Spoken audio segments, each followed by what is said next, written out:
There's classic cars and there's classic music, but folks, this is the classic meal. A Sunday evening meal, old-fashioned style, chuck roast at its best. Come on, we'll save you a chair at the table.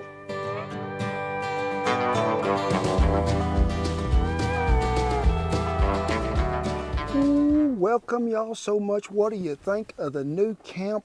I'm gonna tell you, last time I was cooking in Southwest Oklahoma, it was 104, and it's like 74 here in the cool pine trees. Hey, but if y'all are just now catching up, you ain't seen about 2 weeks ago video. Remember, we bought us a new wagon, went over and went shopping, showed you the whole process, and we told you it was the wagon that we were gonna have on location in New Mexico, because I'm loving me some cool air. The camera don't get hot, the flies ain't swarming, and it is a happy day, it is. But I need y'all to comment, tell me what you think about our camp. Old Glory's up there. They ain't even much breeze. I'm not gonna say it too loud because it'll catch up with me, but hey, we're just so blessed. God has blessed us so much to be in this place. Snows, ain't you even happy? I mean, you're not even panting. What a better way to kick off our new wagon and a new camp with what? An old classic, a traditional Sunday dinner. And it all started with a chuck roast. And a lot of times them women would say, we're gonna cook a pot roast. A pot roast was any roast that would fit in the pot when I was little. Folks, I am really loving the beef they got there at Lazy T. They got a lot of great cuts of beef, they do. Be sure and check them out. They'll ship it to you anywhere. But we need to get started because ain't no telling when the Sunday crowd might show up. So we just gonna get this out of there. And I'll tell you a little tip that I like to do is I like to take this roast out about 1 hour ahead of time. Let me get rid of this while Snows ain't watching. Look over there, Snows, there's a bear. But you can see the great deal of marbling that's in this chuck roast. This is 3 pounds and 4 ounces, it is. But there is an arm roast. There is a, what is that other I'm trying to think of? Chuck roast, arm roast, rump roast. I'm mixed up on roast. This is gonna give you the most lean to fat that you really need in there, and it's gonna be really tender. And we need to season it up really properly. Now I'm gonna season this with our original. Back in the day when Mom and them was cooking, salt and pepper was about it, but they did do it quite heavily.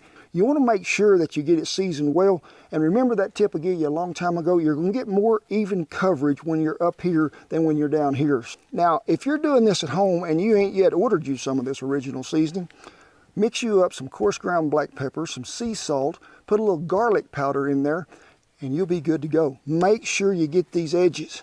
Now, they would take a big old cast iron skillet and they'd have it on that old burner, getting it smoking hot. Put them a little lard or Crisco in there. They'd give this a light coating of flour and they would sear it. But to bring out the most flavor for this, I'm gonna cook this in a Dutch oven. Before you slap it in there, we gotta get something on the bottom. We gotta have a buffer. That's where this feller comes in right here. And we just need to cut him straight in half. My mother would do this. Time you lay them in the pan just like that, then he's gonna go right there on top. You're off the heat surface there. This is after it's cooking, not when you sear it. We got a Dutch oven over that is preheating. If you're gonna do this in a crock pot at home, I need you to go ahead about 25 minutes ago, plug that thing in, turn it up to high. Go ahead and get you a box of beef broth, pour it in there. Because crock pots, they take forever to heat up. Now you get this thing hot with the beef broth in there, lay your onions in there, lay them on top, that way all that liquid can come around. But we're gonna put this one on the smoker. It's gonna bring about a whole different flavor. And if you're doing this in a crock pot, let me find you some. Liquid smoke. This is sort of like nitroglycerin. A little of this will go a long ways. And I never want you to just take it and pour it on meat, because you're just going to get it covered up. You take this and you dilute it down to where you got like 3 teaspoons in about, I'd say, a half a cup of water, and then just brush it on both sides. You'll get that smoky flavor that comes out of there. Well, we've got that roughneck smoker preheated to about 250 degrees, laying her dead center in there. Remember, this roughneck soaker has a slide-in heat deflector that's got vents, so we're not directly over heat, we're in it. About 250 degrees is where we're starting, and that's where I want to sort of stay, because we just want to get a smoke bath really on this and to warm that meat up so it ain't in that Dutch oven quite so long. So we're gonna let this cook probably about 45 minutes, but if you're doing this at home and you wanna sear it, remember, just about 2 to 3 minutes on each side, but you gotta give it a little coat of seasoning and a little coat of flour. And when you're searing, you got a little hot oil in there to go with it. Let me get a little cherry wood in here and we'll go for 45 minutes.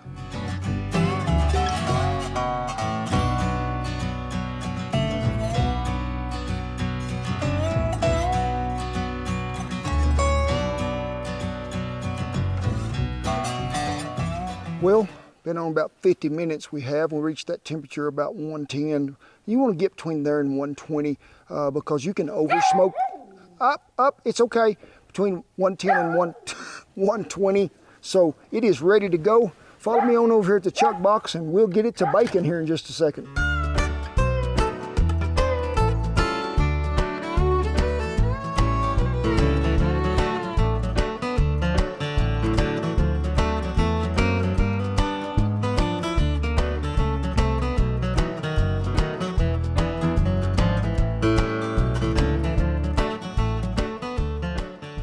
That thing is so pretty coming off that smoker. And remember them 2 onions I told you, we done got them in here as bumpers. That way that thing ain't sitting right down on a hot iron.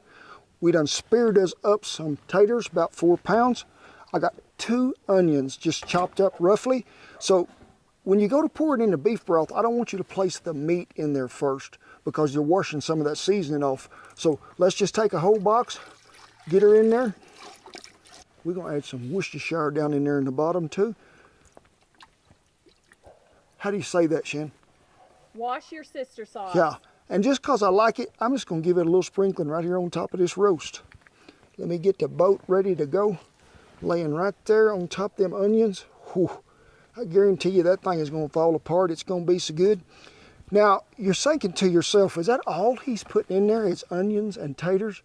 Well, we're going to put some carrots in there because it's my favorite thing to go in there with that roast. But if we put them in there right now and start cooking, them things gonna shrivel up and nearly be gone. But it'll take these taters longer to cook than it will them carrots. So we're just gonna lay them around there.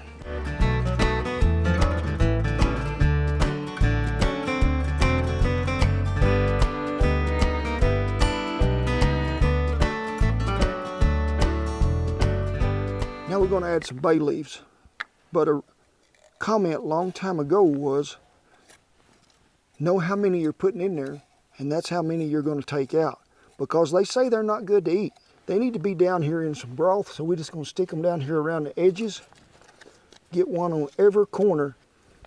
Now we're going to season that one more time. Ooh, there it is right there.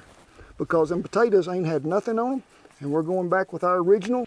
Last but not least, and one of the most important players, is to give that gravy the richness that we need some butter in there. This is ready to go on the fire.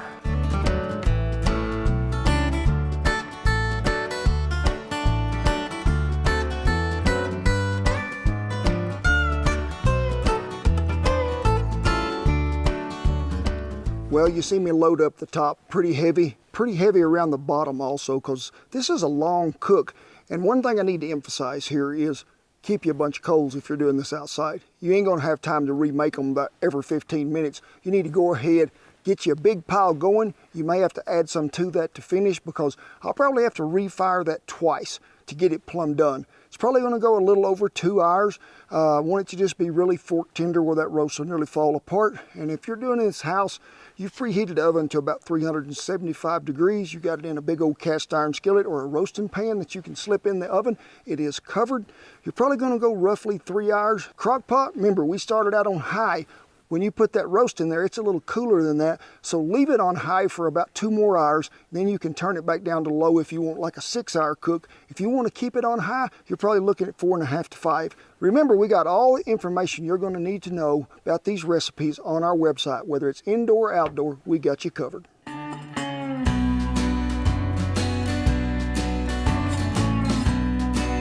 You know, we're going to make some gravy at the end of that. And if you got gravy, you got to have something to do sopping with. Sopping is some of the best things I've ever done in my life. Either it would be with light bread or a biscuit. So you got to have that gravy, and there's going to be something left on the plate, and you run that biscuit around there. We're going to make the whipped cream biscuits, and they so easy they are. Recipes down there. Y'all should have watched that video by now anyway. go back and check it out, but we always had biscuits. I can remember, I think one of the best memories I have of Sunday dinner will always be at my mother's table. She'd slave in that kitchen, get everything put together like 8 o'clock in the morning. Then she'd get me, Dale, Randy, Cindy, all ready for church. And my sister Cindy was in a wheelchair, so we had to have somebody to help us get out each step to get in that church house. But Mama made sure of 2 things. We were always clean when we went, and we were never late. But we always looked forward to coming home after church because we knew what she was going to pull out of that oven. And Mama would say, hope that preacher don't talk too long, my roast will burn. But the other thing I think that probably stood out as much as anything was going down to Aunt Ola's house. She was like all them old women in my country, a great cook, a great person. That whole family, even when we got together and it was cousins and everything else, and you're gonna see how many people come out of this house on a Sunday dinner, and that house wasn't that very big. I don't know how she stacked them all in there. All those folks in that generation had been through the Dust Bowl. They might have been little, but they knew what hard times were. They knew what it takes to survive in that country, and you could count on them people every day. If you need a helping hand, you need somebody to help you build fence, work cows, pull a windmill, they were there. I wished our country could back up and go to those times because life was really a whole lot simpler. You helped your neighbor, you loved each other, you knew who you could count on, and you relied on it day after day. And just like Sunday dinner is some of the best times in life, it was.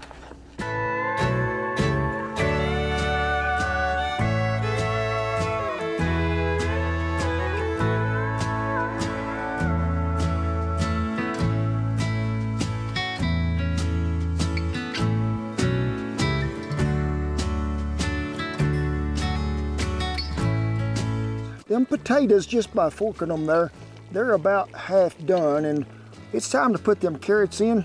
We just cut the ends off both of them, then just take your knife, scrape it down through there, get that outer peeling off. And if you get one that's of any size up there close to the top, go ahead and split that. You'll get more of an even cook time on them. And I try to use a whole pound, sometimes a pound and a half of carrots, because they're some of my favorite things to be in here. We're just gonna put them there on top. We still got plenty of broth. You want to make sure that you check that when you put them carrots in there. Now, if you're doing this at home, I'd probably say after you've had that roast cooking 35, 40 minutes, then go ahead and put them carrots in there. After you get them carrots in there, don't forget to give them a little seasoning too. Right now, we've had to not add any coals on the top. I've added some of them on the bottom, but I want to check this heat. It's still pretty good, and things are browning up nicely on top. So I'm probably not going to add no more on there till right at the very end if I have to. So I'm just going to leave them alone.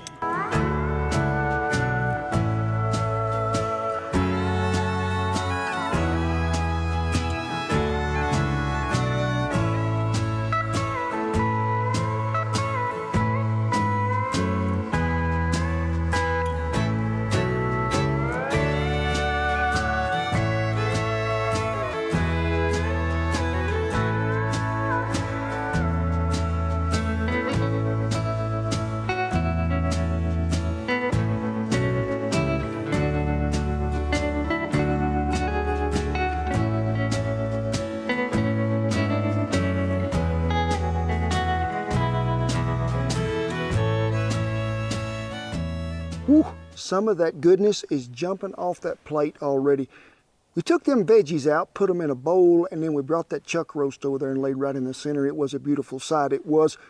And then all them drippings off that meat with that beef broth. Pour you a can of that pet milk in there. I'm talking that evaporated milk. Going to make good rich gravy it is. And then we're going to add some cornstarch and cold water. Mix that together.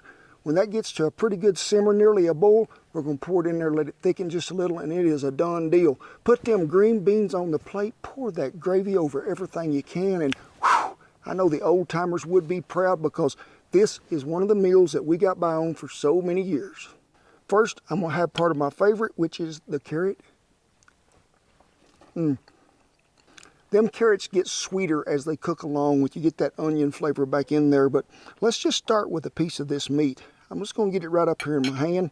Now remember, we smoked that. That's what I'm calling done plumb through. It's got a little smoke ring on it. Thank you, Jesus, for the memories this creates. Make me do the hallelujah chant. Praise the Lord, we are going to town.